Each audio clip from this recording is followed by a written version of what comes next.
चलिए चलते हैं अपन व्यवसाय में नियुक्तिकरण के अंतर्गत बाह्य स्रोत के लाभ।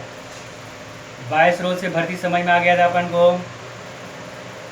अब चलते हैं कि अगर मान लीजिए बाह्य स्रोत से भर्ती करते हैं, यानी बाहर से प्रत्याशी को बुलाते हैं, तो संस्था को क्या लाभ होगा, जिसके अंतर्गत देखते हैं अपन। सबसे पहले विस्तृत संख्या में चुनाव। जब अंदर से भर्ती ले रहे थे, अपन आंतरिक भर्ती कर रहे थे, तो अब प्रत्याशी या उम्मीदवार हमारे पास एक सीमित मात्रा में थे।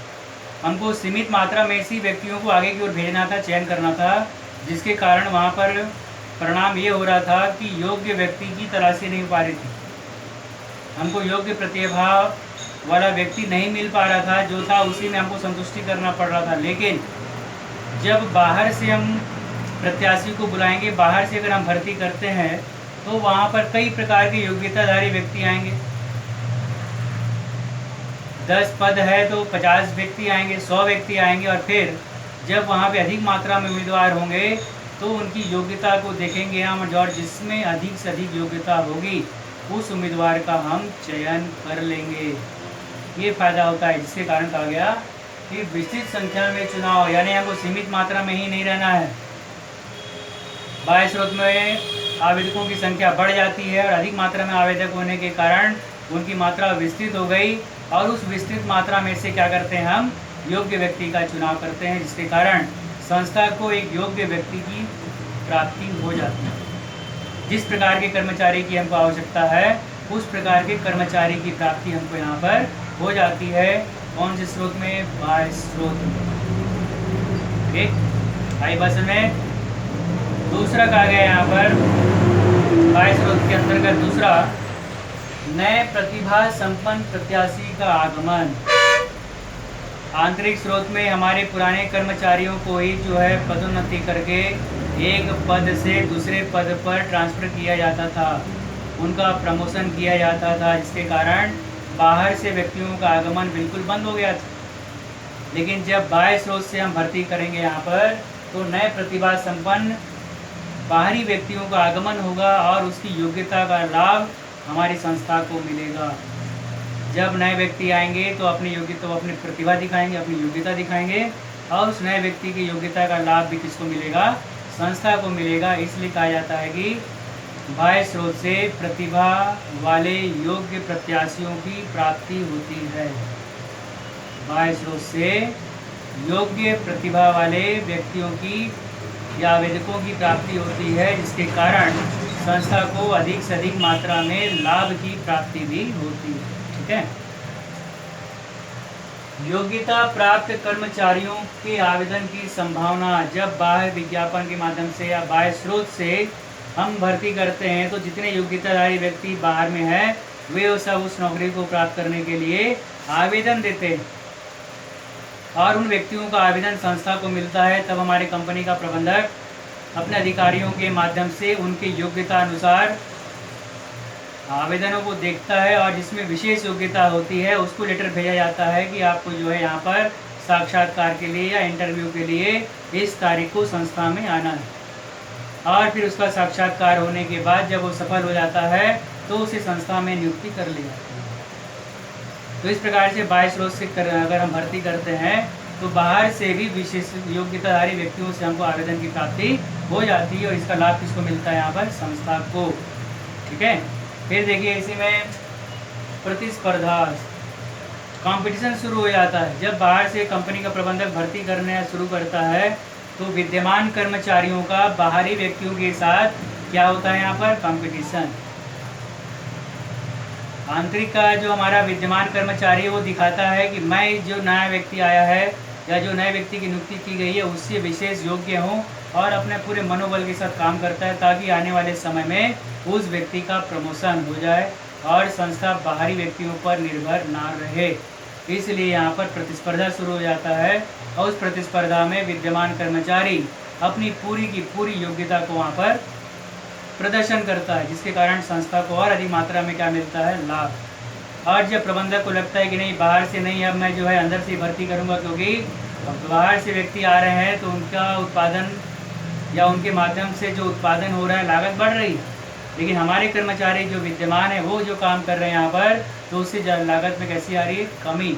तो बाद में फिर विचार करेगा नहीं, हमको जो है बाह्य स्रोत से नहीं बल्कि आंतरिक स्रोत से ही क्या करना है, कर्मचारियों की भर्ती करना। आगे बस में यहाँ सबको।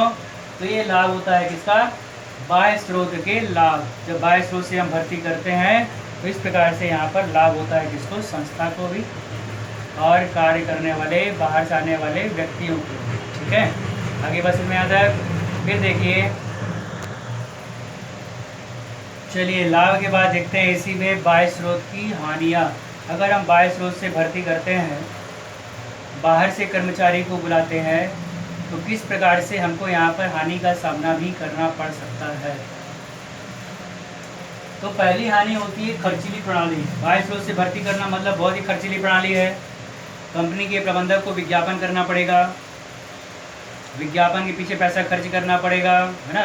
उसमें जानकारी दिया जाएगा विज्ञापन में कि हमारी संस्था में इतने कर्मचारी की आवश्यकता है और जो उम्मीदवार ये योग्यता रखते हैं वो आवेदन करें। इस प्रकार से विज्ञापन के पीछे हमको पैसा खर्च करना पड़ेगा। अगर मान लो हम रोजगार कार्यालय में संपर्क करते हैं तो अधिकारी को भेजना पड़ेगा, उसका आने जाने का खर्च वहन करना पड़ेगा। यानी कुल मिलाकर बाह्य स्रोत से अगर भर्ती करते हैं तो एक प्रकार से खर्चीली प्रणाली होती है, जिसमें कर्मचारियों की भर्ती करने से पहले ही संस्था के प्रबंधक को अपना पैसा विनियोग करना पड़ता है, खर्च करना पड़ता है, और तब जाकर उसके बाद भर्ती की प्रक्रिया प्रारंभ होती है। इसलिए कहा जाता है यहाँ पर कि बाह्य स्रोत से भर्ती करना एक प्रकार की खर्चीली प्रणाली है। कैसी प्रणाली है ये, खर्चीली प्रणाली है। कौन सा स्रोत, बाह्य स्रोत। बाह्य स्रोत से भर्ती एक प्रकार की कौन सी प्रणाली है, खर्चीली प्रणाली है। ठीक है, फिर देखते हैं इसी में अपन विद्यमान कर्मचारी में असंतोष। दूसरी हानि, जब कंपनी का प्रबंधक तय कर लेता है कि मुझे बाहर से व्यक्ति को बुलाना है, तो जो विद्यमान कर्मचारी वहाँ पे काम कर रहे हैं उनके मन में असंतोष हो जाता है कि हमारा प्रबंधक तो जब भी यहाँ पे ऊंचा पद खाली हो रहा है तो सीधा बाहर से बुला रहा है, तो हमको तो प्रमोशन का कोई अवसर ही नहीं मिल रहा है, हमारा प्रमोशन रुक गया। ये सोचकर उनके काम करने की क्षमता, काम करने की गति क्या हो जाती है, कम हो जाती है।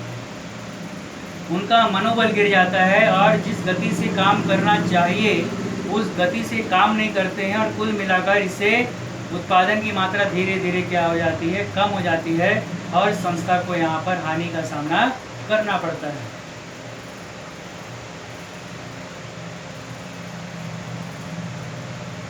किसके कारण हुआ है, बाह्य स्रोत से भर्ती के कारण। हम यहाँ पे विद्यमान हैं, हमारे रहते हुए ऊपर का पद खाली हो गया तो हमारे को ट्रांसफ़र नहीं किया गया, प्रमोशन नहीं किया गया, और बाहर से व्यक्ति को बुलाकर उस पद पर बैठा दिया गया, तो जो व्यक्ति नीचे पहले से कई सालों से काम कर रहा है उसमें असंतोष तो आएगा ही, और जब असंतोष की भावना आएगी तो उसका मनोबल क्या हो जाएगा, गिर जाएगा। मनोबल गिर जाएगा, कम हो जाएगा, तो उसे काम करने की क्षमता भी क्या हो जाएगी, कम हो जाएगी, और संस्था को हानि का सामना करना पड़ेगा। इस प्रकार का नुकसान होता है। किसको नुकसान होता है, ऐसा संस्था को। अगला, कुप्रबंध का भय। कुप्रबंध का मतलब, जब हम नए व्यक्ति को संस्था में शामिल करते हैं तो जरूरी नहीं है कि जो हमारे द्वारा नियम बनाया गया उस नियम का वो पालन करे। जब नए व्यक्ति को शामिल किया जाता है और दोनों में तुलना किया जाता है, पुराने व्यक्ति में और नए व्यक्ति में, तो देखने को मिलता है कि नया व्यक्ति नियम का पालन नहीं कर पाता है, और पुराना व्यक्ति पूरा अनुशासित रहता है तो नियम का पालन करता है, नियम में रहकर ही काम करता है, समय पर वस्तु बना कर देता है। लेकिन नया व्यक्ति आएगा तो आलसीपन दिखाएगा, नियम का पालन नहीं करेगा, समय पर वस्तु बनाकर देगा नहीं, तो ऐसी स्थिति में कंपनी का प्रबंधक एक बार समझाएगा, 2 बार समझाएगा, और उसके बाद भी जब उसे समझ में नहीं आएगा तो कंपनी का प्रबंधक उसको संस्था से बाहर निकाल देगा। जब उसको संस्था से बाहर निकाल दिया गया तो पद फिर क्या हो गया, रिक्त हो गया, खाली हो गया। जब वो पद खाली हो गया, रिक्त हो गया, तो फिर उसको क्या करना पड़ेगा, हमको भरना पड़ेगा। बाहर से फिर व्यक्ति को बुलाना पड़ेगा तो बाहर से उस व्यक्ति को बुलाने के लिए कंपनी के प्रबंधक को फिर से मेहनत करना पड़ता है, फिर विज्ञापन करेगा, खर्च करेगा, फिर आवेदक आएंगे, उसका इंटरव्यू लेगा और फिर संस्था में भर्ती करेगा। तो इस प्रकार से समय भी अधिक लग जाता है, खर्च भी अधिक हो जाता है, और जो व्यक्ति आया है वो स्थायी रूप से काम करेगा ऐसा इसकी कोई भी संभावना वहाँ पर नहीं होती। इसी को बोलते हैं कुप्रबंध। कुप्रबंध की स्थिति पैदा हो जाती है यहाँ पर जब हम नए व्यक्ति को संस्था में शामिल करते हैं उस दशा।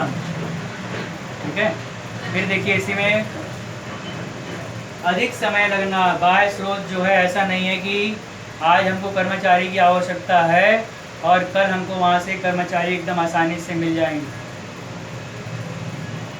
ऐसा नहीं होता है। यहाँ पर हम जो है पहले विज्ञापन करेंगे, विज्ञापन करने के बाद लोगों को जानकारी होगा, लोग जो है वहाँ पर आवेदन करेंगे, आवेदन आने के बाद उन समस्त आवेदकों की जांच की जाएगी, जिसमें अधिक से अधिक योग्यता होगी उसकी तलाश की जाएगी, और अधिक योग्यता देखने के बाद जो हर तरह से सर्वश्रेष्ठ होगा तब उसको हम जो एक लेटर भेजेंगे कि इस तारीख को आपको संस्था में आना है अपने पूरे मूल प्रमाण पत्रों के साथ। फिर वह व्यक्ति वहाँ पे अपने मूल प्रमाण पत्र को लेकर आएगा, उसके मूल प्रमाण पत्रों को देखा जाएगा, उसका इंटरव्यू लिया जाएगा, साक्षात्कार होगा, और साक्षात्कार होने के बाद जब वो वहाँ पर सफल हो जाएगा, पास हो जाएगा हरिवश में, तब जाकर उसकी नियुक्ति की जाती है। केवल साक्षात्कार के बाद ही नियुक्ति नहीं हो जाता है, उसके बाद और भी कई प्रकार की परीक्षाएं होती जो आगे बताऊंगा अभी। तो सब मेडिकल वगैरह होगा, है ना, लिखित परीक्षा होगा, मेडिकल होगा, ये सब निकालने के बाद जब वो वहाँ पर सभी परीक्षाएं पास करेगा तब उसका चयन करके उसके पद पर उसे वहाँ पर नियुक्त किया जाता है, जो आगे पढ़ेंगे अभी अपन। तो कुल मिलाकर कहा गया कि इसमें समय बहुत लगता है, विलम्ब होता है, जिसके कारण पद खाली है, 10 दिन पद खाली रह गया तो कई प्रकार से हमको यहाँ पर हानि का सामना करना पड़ जाता है।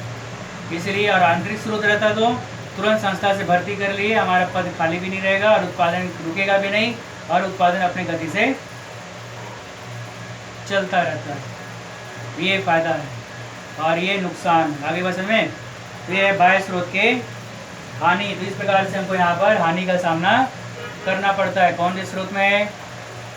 बाह्य स्रोत में। कौन से स्रोत में? बाह्य स्रोत में। आगे बात समझ में सबको। तो इस प्रकार से आंतरिक स्रोत और बाह्य स्रोत ये दोनों के बारे में हमको ध्यान रखना है। आंतरिक स्रोत का मतलब अंदर से और बाह्य स्रोत का मतलब बाहर से। बाहर से नियुक्ति की क्रिया को क्या बोलते हैं? बाह्य स्रोत। ठीक, चलिए आगे देखते हैं।